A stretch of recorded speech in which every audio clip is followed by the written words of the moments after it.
It's Majo John Madden. I am broadcasting from McAllen, Texas, 50 miles west of Brownsville and Matamoros in the Rio Grande Valley. We are parked in a Walmart parking lot. I've been traveling for 3 years and have spent a lot of time in Walmart parking lots because I can park my camper van here overnight with no problems, because they have a strong Wi-Fi which I can use for uploading and sending my videos to people,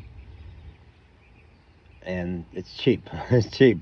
The space heater I use for the camper van, the propane is half the price here of anywhere else.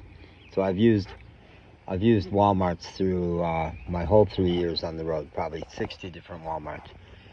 And I have Selena Gomez there, Corpus Christi. We spent the whole month of May in Corpus Christi, and that's where she's from. And all through the RGV, Rio Grande Valley, people are in love with Selena Gomez. And my dog Magic is sleeping next to the truck there. We're in the pharmacy drive-through section, which tends to be real slow at Walmart, since it's been a great place for us to park.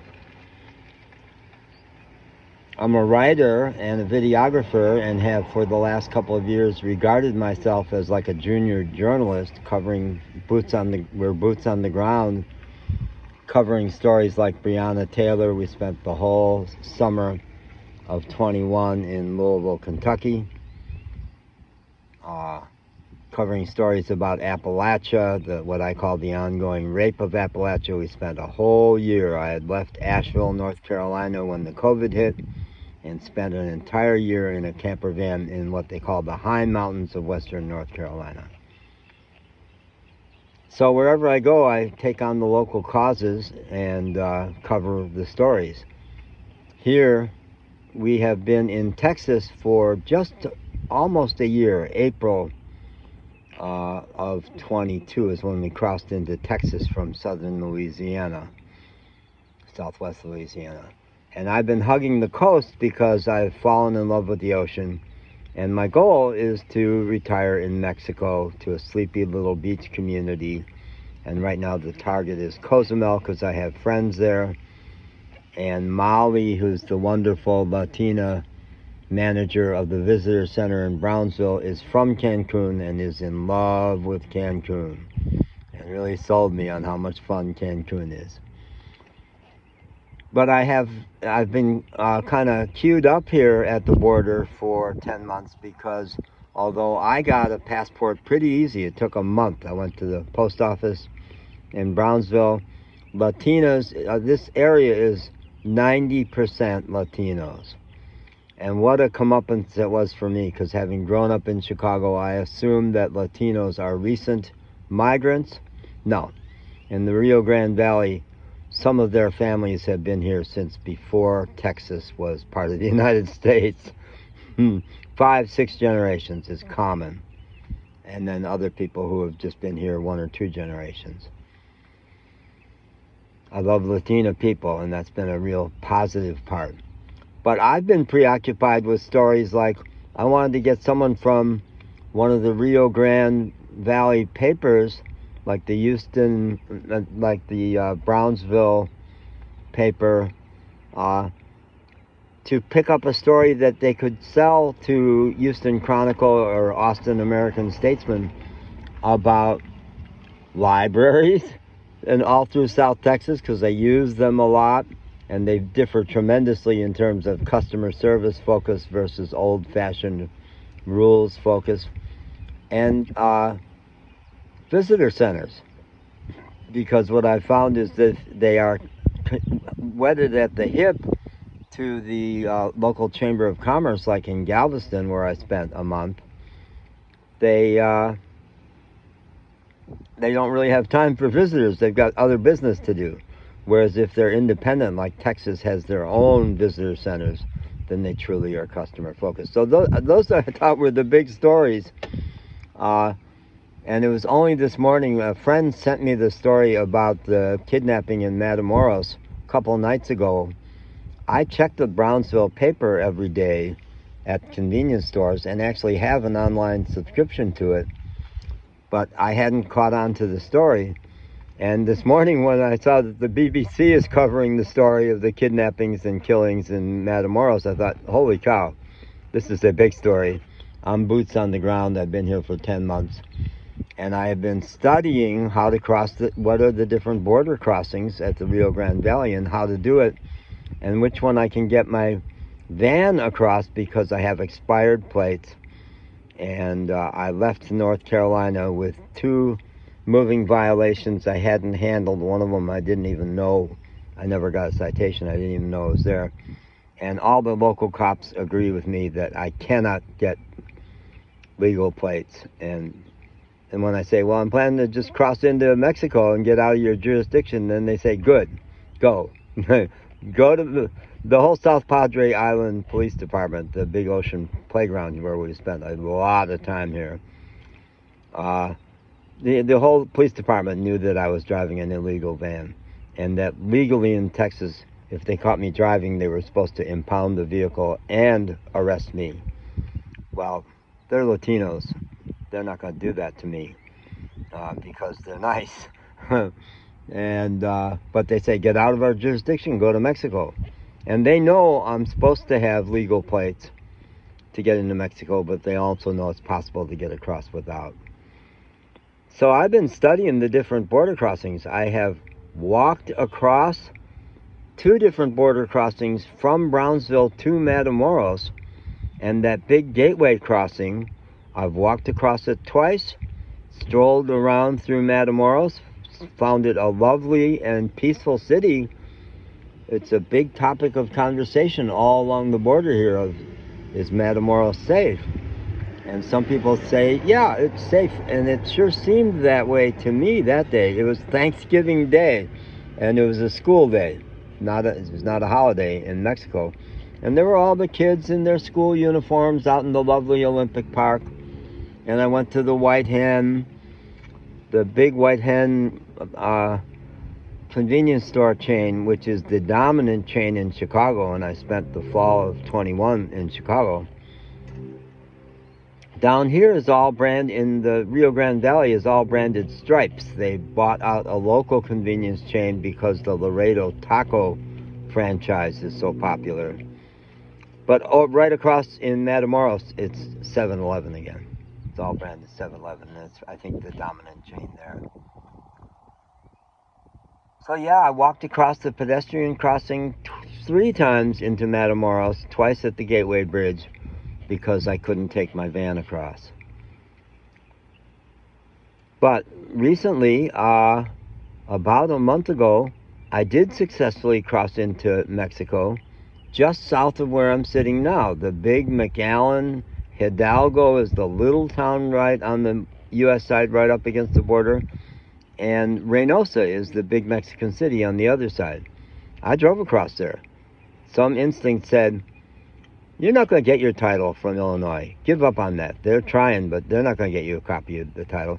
And by the way, it doesn't, well, what I found in 3 attempts to drive across now, title is not important, insurance is not important, the tags is the one thing. And at the Hidalgo Reynosa crossing, very busy commercial crossing, they never checked the tags, and I spent 4 hours in Mexico.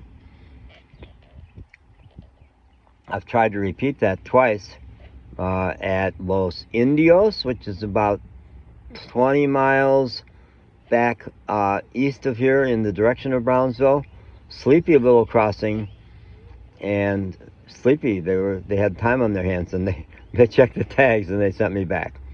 And then just about 10 days ago, maybe a week before the kidnapping, I attempted to drive across at that Matamoros Bridge, the big gateway crossing where the kidnapping happened, and got turned back. Now the Rio Grande at that place, all along there, is like a little stream, and at this time of year I noticed that you couldn't even see the water. It was all algae. As I was going across that Matamoros Bridge, I could see that it's all algae right now in the river. But I've crossed illegally twice way back in August. Yeah, I crossed into Mexico illegally twice at the Boca Chica beach, which mostly only the locals know about. It's 40 miles due east of Brownsville, and wonderful beach. But at the south end of it, it butts up against the Rio Grande River, which is a real river at that point, but easily swimmable. And I'm a wetback now. I'm an official wetback because twice I swam across to Mexico. And the wonderful Mexicans who were partying and enjoying themselves, beautiful families on the south side. I went up to a group of men and playfully asked, "Necesito una pasaporte?" Like, do I need a passport? And they thought that was pretty funny. Right there's no border crossing. There's no checking of anything. I'm told that just a little back up the river, there are watchtowers and there are boats patrolling. And when you try to drive back into Brownsville from there, there's a crossing just past Elon Musk's SpaceX. You have to drive past the big SpaceX center with rockets out on the tarmac and stuff to get back to Brownsville. So, yeah, I know the border. I know the border. And I've got lots to say about it. And I know a lot about the cartel, the Matamoros cartel.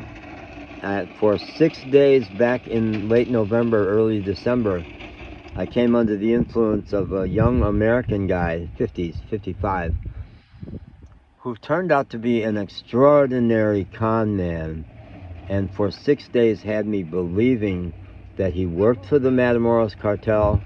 At this point, I don't know what parts of his story were true and which ones were con. I think it may be true that he was special forces for the U.S. and trained killer, and that the cartels like to hire those people as hitmen. And he had me convinced. He had his wife believed until just recently, his story, that she thought day to day that's why he was in Matamoros, and she could not, and that the reason she had to stay on the Brownsville side was that she was a heroin addict and really out of control woman and a loose cannon. So what she believed and I believed was that the Matamoros cartel would kill her, and he was trying to protect her by keeping her on the Brownsville side. Now it turns out she found out, she talked to one of the security guards for the Matamoros cartel, and I know those guys. They patrol in big black, very nice new pickup trucks on both sides of the border. And my friend Richard had me convinced that they were protecting me. They were watching out to make sure I was okay. And when he set the whole thing up to make it look like when he disappeared with my $700 that I was paying him to get me across the border with Mexican plates and Mexican driver's license, he guaranteed me all that stuff. He set it up so that I would be convinced that the reason he disappeared was that he had been killed by the cartel, and I spent a month believing he had been killed by the cartel and her. Till I encountered her in Port Isabel, and she says, no, all of it was a lie. All of it was a lie. And by the way, the car, he was so mad that I had smashed it up. His dream car, his pride and joy, that was my car. I owned that car, and he stole it from me. So he told me an awful lot about the cartel, some of which I think is true.